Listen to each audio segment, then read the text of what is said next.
Hey guys, Marianne here with Shopping Crafty. So I wanted to start a new video series for people who are newer to the entertainment industry, which is pretty much what half of my videos on the channel are about too. Like I have my moving to LA series and various stuff like that. And in LA, there is a lot of, I don't know, like industry specific words or phrases that if you're new to LA might be confusing. If you're new to a set might be confusing. So I thought I might do a word of the month or a word of every other month or however often. If you like this video idea, let me know below. If you have any questions of anything industry related, let me know below. I'll do my best. I'm not, you know, an Oscar winner or by any means, but I'll do my best to answer your questions. I've read a lot of books and I've lived out here for about 4 years. So the word of this month is actually a phrase that is very important. It is NDA. So I guess it's not a phrase, it's just letters. NDA stands for non-disclosure agreement, and it is very important. So sometimes when you go on set, it's pretty much always a rule that you don't talk about what's happening on set. You don't take pictures on set. You don't tweet about what you're doing on set. You will get in trouble. You will get sent home if they catch you. And trust me, on bigger projects, they have people scoping out your social media feeds if they know you are on set. Trust me. And you will get sent home.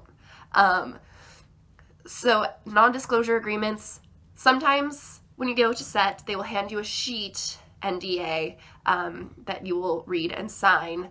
That's basically saying you won't do any of those things. You won't talk about it to friends. You won't even text about it. You won't post to social media, any of that. And if you break it, you're in trouble.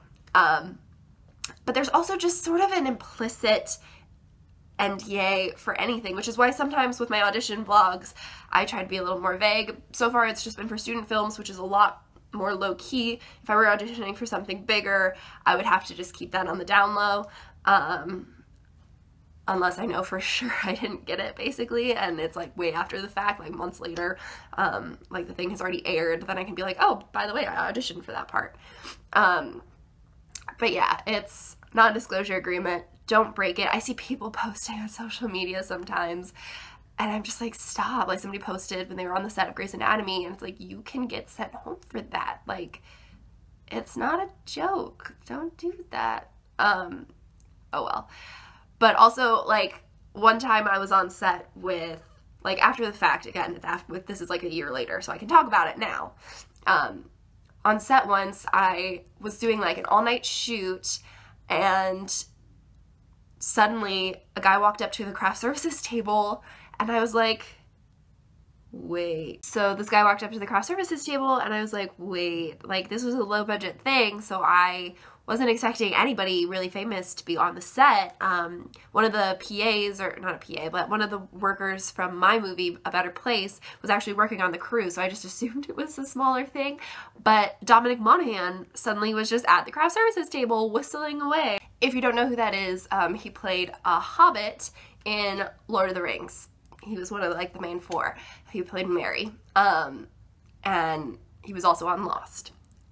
So I am a huge fan of him. When I was little, I actually had a guitar that I named after him. So I was so excited, and I texted my cousin, who was also obsessed with Lord of the Rings. She posted to Facebook, like, I am so happy for Marianne living her dream, like on set with Dominic Monaghan. And it's just like, stop. And of course, she went to sleep right after posting that. I was still on set. I was like calling her, texting her, even though I wasn't supposed to be calling people while on set.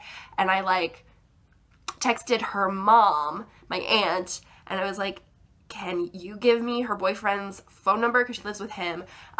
So she gave me his phone number. I texted him. He woke her up so she would take it down, because I am not getting sent home from a set with Dominic Monaghan. Even if I'm just background, I'm not doing that. And if they had caught it, I would have been going home. And I mean, another funny story, again, this is way after the fact, I was on a set with Jake Gyllenhaal, and somebody legitimately was like just recording what was happening on set. And I actually really love this about him. Jake Gyllenhaal, like, called a crew member over, and he wasn't even being subtle about it. He was just like, he pointed to the guy, was talking to her, and that guy got sent home. Jake Gyllenhaal totally told on that person who was recording, and it's like, he didn't even try to hide it. Like, of course, that guy was breaking the rules. They are on a huge, big budget film that is probably going to have like Oscar buzz this year. You don't record what is happening on set. Like, what are you doing? And I just love that, like, Jake Gyllenhaal, he wasn't like trying to be like, oh, I want people to like me, so I don't want them to know I'm the one telling. Like, no, he was just like, that guy was filming, send him home. And they did. Which I appreciated. I don't know. So yes, NDA, non-disclosure agreement. Do not record what is happening on set. Do not take pictures. Do not post to social media, especially if you sign one of those, because I'm not sure what happens to you if you do it once you've signed one of those, but it's not good. It's not good. All right. If you haven't yet, please subscribe. If you have any questions about words or word suggestions or acting advice stuff, let me know below and I will do my best. I will talk to you guys again soon. Bye.